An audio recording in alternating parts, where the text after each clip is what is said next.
সরকারি স্বায়ত্তশাসিত ও সংবিধিবদ্ধ সংস্থাসহ সব ক্ষেত্রে সরাসরি নিয়োগের সর্বোচ্চ বয়সসীমা ৩২ বছর নির্ধারণ করে বিল পাশ হয়েছে জাতীয় সংসদে।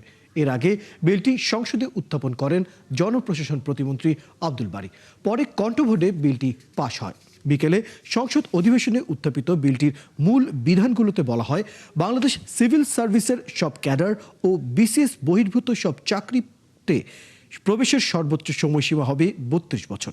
স্বায়ত্তশাসিত এবং সংবিধিবদ্ধ সংস্থাগুলো যেসব পদে নিয়োগের বয়সসীমা আগে ৩০ বা অনূর্ধ্ব ৩২ ছিল, সেখানেও এখন থেকে বয়সসীমা ৩২ বছর হবে। অপরিবর্তিত উচ্চতর বয়সসীমায় যেসব পদে নিয়োগ বিধিমালায় বয়সসীমা আগের থেকে ৩২ বছরের বেশি নির্ধারিত আছে, সেক্ষেত্রে আগের উচ্চতর বয়সসীমাটি বহাল থাকবে। অর্থাৎ এই আইনের ফলে কারো সুযোগ কমবে না। এছাড়া প্রতিরক্ষা কর্মবিভাগ এবং আইন শৃঙ্খলা রক্ষাকারী বাহিনীর নিয়োগের ক্ষেত্রে তাদের নিজস্ব বিদ্যমান বিধিমালাও অপরিবর্তিত থাকবে।